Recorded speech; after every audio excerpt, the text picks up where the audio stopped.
I'm now in the Pride of the Paddock area with Paul Boscott. Good afternoon, Paul, and welcome to Race Retro 2020. Well, thank you very much. Can you tell me something about this nice Lotus Plus 2, please? A little bit of a history on it. Yeah. It's 52 years old this year, 1967. It's been in the family for the last 30 years. I've been racing it for the last 4. I've done 26 events in it this year. Won my class for the BRAC and also for the Historic Rally Register. Can I just say something to you here? Yeah. When I looked in the brochure, it said that you bought this car. I bought it off the estate of John Stangle, but he's a relative. But you didn't really know what you were going to enter it in or anything, did you? Not at the time, no. The idea was that I'd retired and all of a sudden there was this twin cam available, yeah. And they were the car of my youth because I'm 70 this year, and so that was it. We started off, me and my partner Linda, and we started off at Loughborough Car Club doing the auto solo at the end of Donington, and we tried to top 12 cars, but there's not room to open the maps properly in a little car like that, and it's too low down for the scenic tours, and I enjoyed the speed, and that's when I started with the hill climb and sprints. So can you give me a brief spec on it? Yeah, it's a 1600 Lotus engine.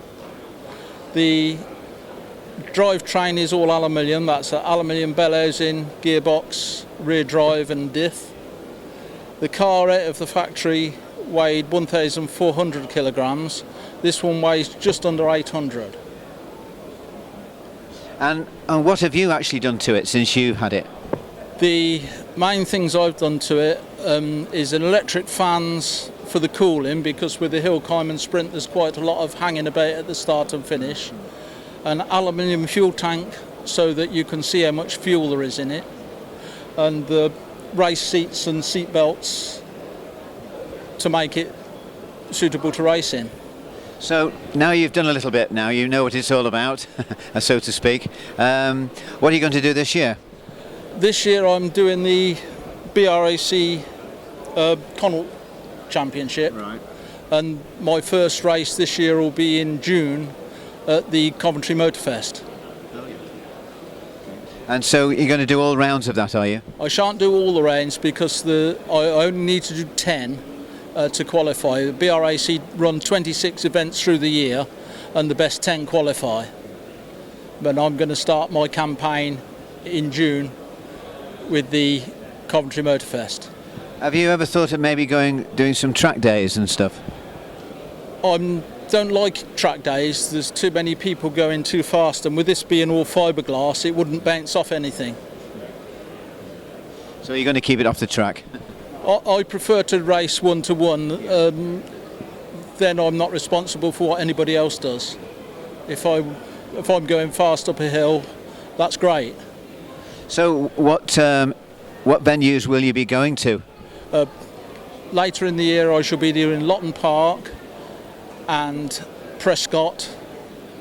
Then there's also Goodwood and Abingdon, the big circuits. Do you go to Loughborough at all? Yes, Loughborough's where I did most of my training.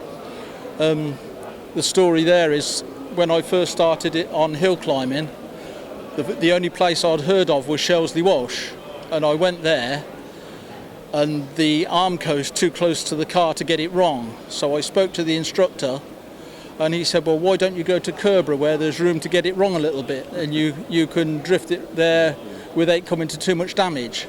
And so I did 2 training days at Loughborough. That was 4 years ago now. So it's all going well then? It is very well, yes.